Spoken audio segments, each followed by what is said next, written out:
Hi, my name is Kathy Wetmore and I'm a teacher at CP Early Education and Care. Today we're doing some fun do-it-yourself activities with sensory. Can you try this one? Oh, you've got food all over. Tell me. Jingle bells.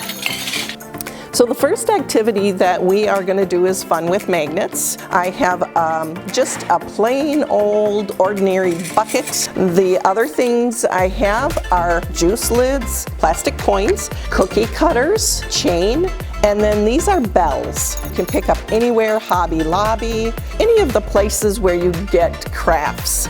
And then these are magnet wands. I'm sure you've probably all seen these. And again, you can pick them up at any craft store that is in your area. So first of all, what I'm going to do here is I'm going to put in all of my juice lids. For your mobile infants and your toddlers, you can let them play with just that and you don't even need the magnet wands. They love the sound of it. They love to touch them and feel the metal and the smoothness. It's very interactive for your younger children.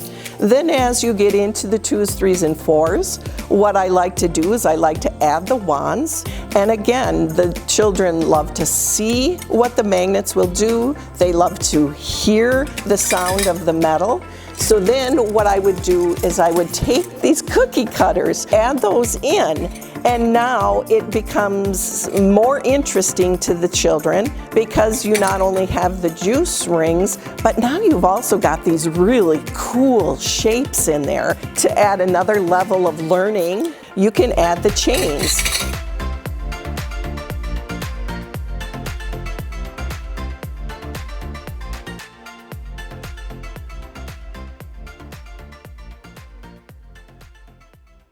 Our next sensory activity is called Can You Smell It?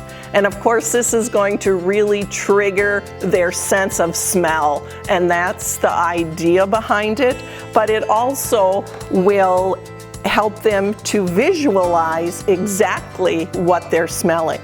So what I did here was I used just these little baby food containers. Once they're empty, you wash them out.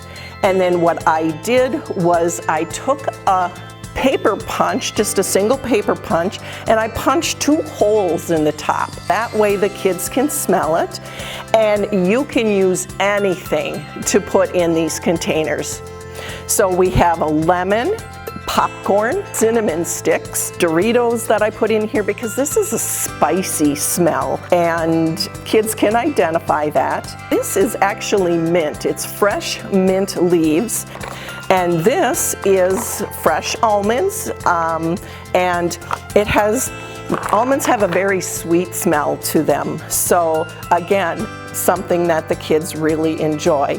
They can hear the sound of what's inside. Some make more noise than others. They can smell it, they can see it. It's really touching on all of the children's senses.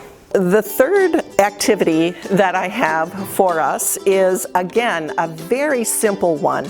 All you need is a simple bucket, and what works best for this and what I like to use is the old-fashioned Oats. They take the dye better when you're using the food coloring. What I chose today was a purple one, and this is just your typical food coloring. That's all you have to use. And you put it in a little bit of warm water, you drizzle it on top of your dry oatmeal, and then you stir it really good until it comes out the color that you would like.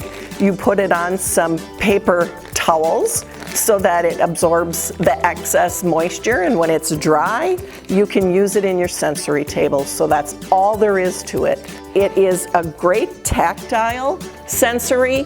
Children love that feel of whether it be oats or sand or Play-Doh. They all add that element of calmness to them. And then as they're mixing, they're learning how these colors combine what it looks like compared to when they were each separate. They will play with this for a long time. And then you can add, if you want, you can add little scoops, you can add little spoons, you can put in little measuring cups, and that way they can scoop it. And even if it does get in their mouth, which you don't want to encourage, but even if it does get in their mouth or they eat a little bit, it's oatmeal and food coloring, so it isn't going to hurt them. It's something that they can use. And there it is when it's all mixed up. It's beautiful and it's fun to play in, and the kids will enjoy it and have hours of fun. So our fourth and final activity for today is what I call sticky art. And what it is all I took was a piece of cardboard that I cut off a box. And then what we're going to do is we're going to add contact paper to this. And of course it's going to be the back side of the contact paper is going to be against. So this part is not sticky, but the top part is. So you want the sticky side out. And you can add the shapes and they'll stick right to the board. We can sort by color. They can make a design. Their imagination can really go wild with this one, and that's what I love. And they can spend lots of hours playing and building and trying to create a design. Or like I say, they can sort things by colors, and it's so easy because they stick on and you can take them right back off. It's just that simple. Thanks for watching. Hope you had fun.